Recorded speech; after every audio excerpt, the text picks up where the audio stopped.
Hey guys, how you doing? Welcome back to Be the Ant Preparedness and the bumpy road. Yeah. Oh. Anyway, hot one today. Sorry, I'm just energy is sucked out of my body.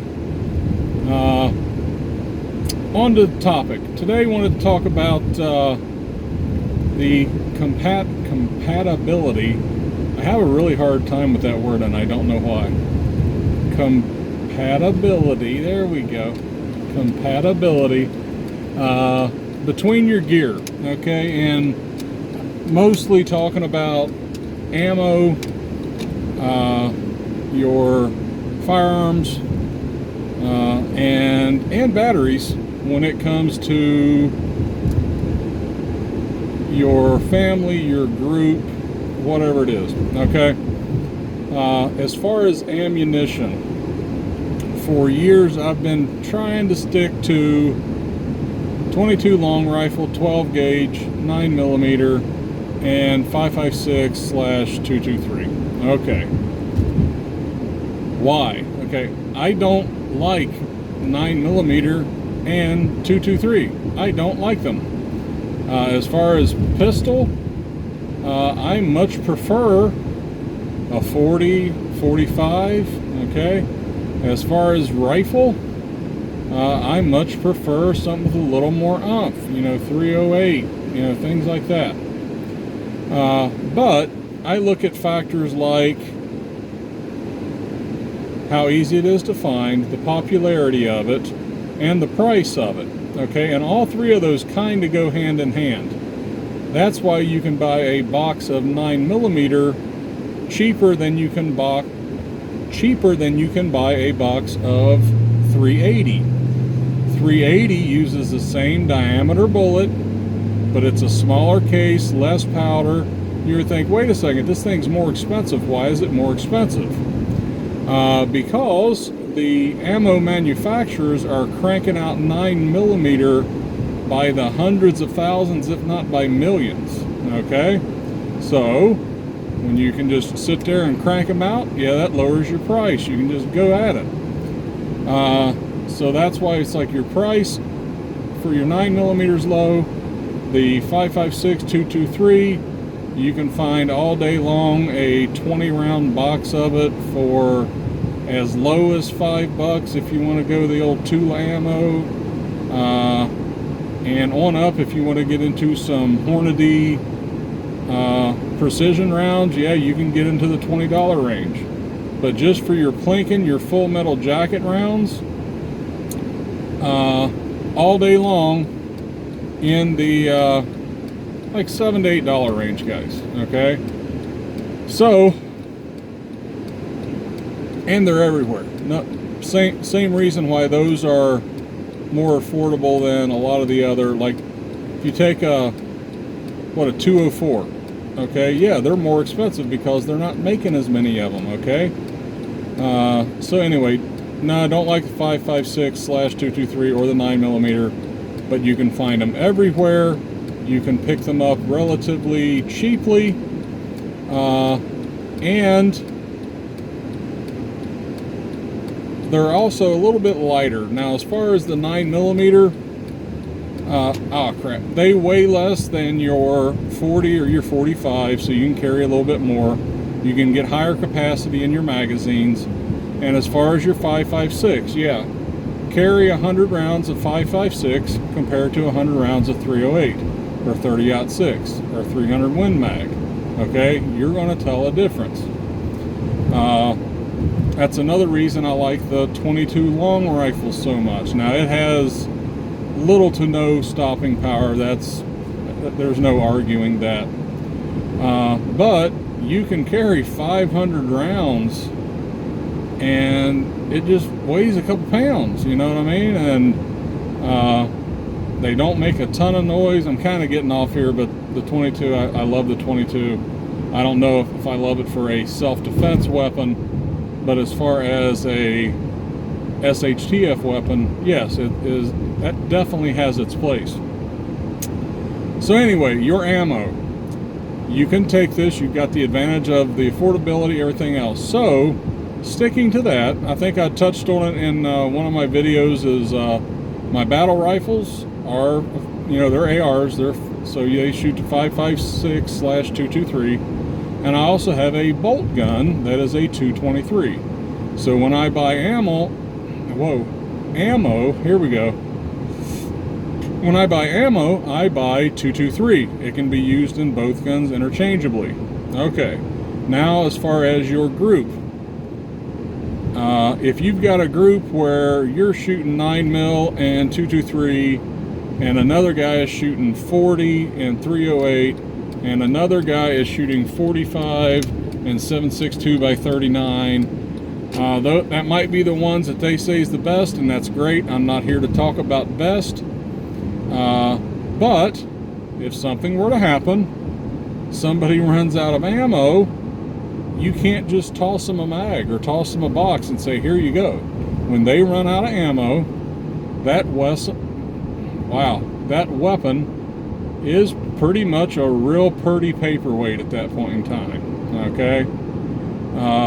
It's pretty much worthless. Okay? You can crack somebody over the head with it, I guess. So that's why I like my group / family, whatever you want to call it, to try to stay together. Now, if your group decides, hey, let's all carry 40s, great, go out and stock up on 40s.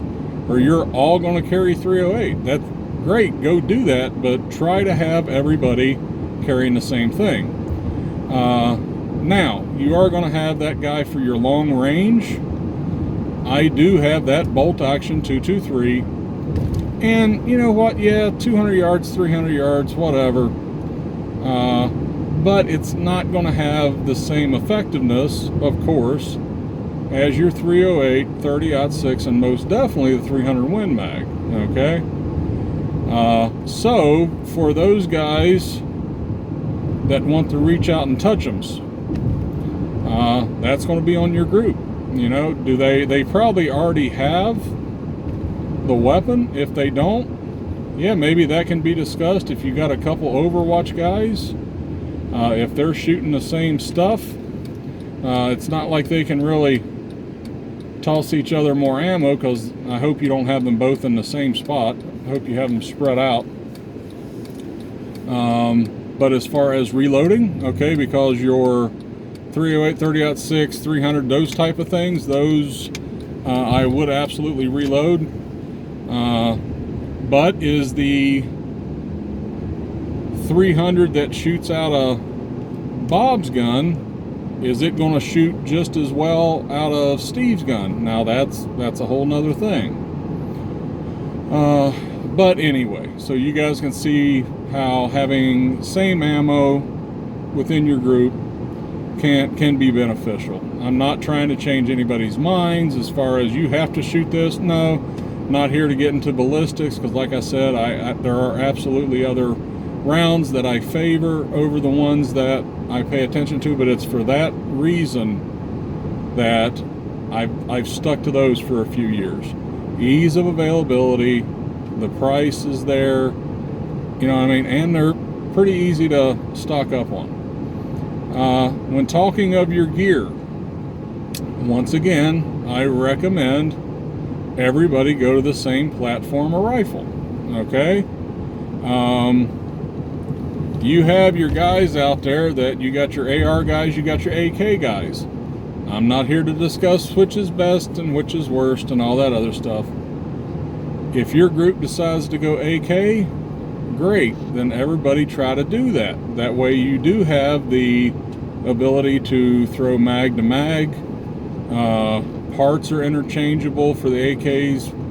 I'm not an AK guy, okay, so I can't say, but I know with your ARs, yeah, if you got a spring that breaks or something like that, and you don't have it in your little repair kit, which I do recommend everybody have a little repair kit for your weapons. If for some reason you don't have that spring, maybe one of the other guys in your group does, and all you gotta do, pop it out, it and you're ready to rock and roll. To whereas if all of your guys are shooting AKs and you're the only one shooting the AR and your spring goes out, you might be in trouble. Now, why I have chosen the AR shirt, okay? No, I don't like the AR platform that much, and I don't want to upset people. It's fun, it's great. I mean, it's a Lego gun, right? But not a fan of the 5.56, you know, but it is what it is. I'm not really a shoot 'em up, throw hundreds of rounds at something guy. I'm more of your precision, make your shots count kind of guy. That's a whole nother conversation for another time. But as far as choosing battle rifles, yeah, I like the AR. Okay, it is fun to shoot. Okay, from a fun standpoint. But once again, with that availability, there are so many ARs in this country. Okay, that if all of a sudden your AR did go down for some reason, there is a chance that you're going to be able to find what you need to make that repair. Okay, now I'm not talking about video game, go look in the cars and open up a box and oh, there it is. No, it might be a little more complicated than that. But it's going to be a whole lot easier than trying to find ammo for your HK or something, you know what something like that. ARs are everywhere. Basically, they're all Lego guns. Some are much better Lego guns than others. Another conversation. But as far as finding parts, you're probably going to be able to. It'll be easier to do it with the AR. I'll say that. As far as pistols, I'm not a Glock fan. Okay, I know I'm upsetting everybody today, but there are tons of Glocks, guys. And once again, if your group kind of decides, hey, we're going to shoot Glocks, great. Shoot the Glocks, get the repair kits for them. And once again, if you all have 9mm Glocks, okay, you're going to be a lot better off if something happens to one of them and everybody's got repair kits for them. I'm a Springfield guy myself. I love my XDM, but I also understand that if something happens with that, being able to repair that after an event is going to be much more difficult than if I had, a Glock where they're everywhere. So, interchangeability. Once again, if you all are shooting the same weapons, your mags are interchangeable. All your parts, you know, something happens, hey, toss me a mag, here you go, you're ready to rock and roll again. As far as your web gear, your packs, your line gear, whatever you want to call it, there we go. There are some guys out there running the old load carriers, Vietnam era webbing, and you got your new molly. Okay, once again, for your group, I kind of recommend y'all try to figure out what you want to use. And this is not something, guys, where everybody's got to go out and drop a couple grand so everybody's the same. No, just over time, try to get it there. I like the molly. Okay, I've shown you the Roaring Fire backpack that I reviewed. Yeah, it's right here in the seat beside me. I carry it every day. The molly's nice. You can put all different types of pouches, bags, all that. I mean, you guys, there's every available accessory out there for the molly, as opposed to the old web gear or the load-bearing vest, things like that. Those are a little bit harder to find.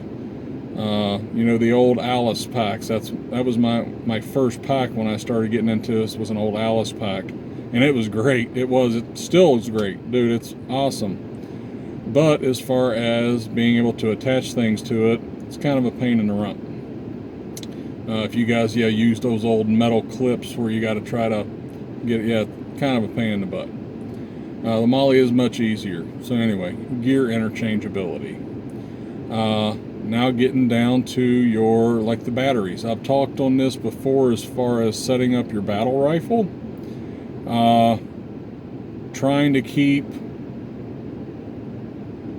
any firearm accessories, gadgets, gizmos as close to like using the same type of battery.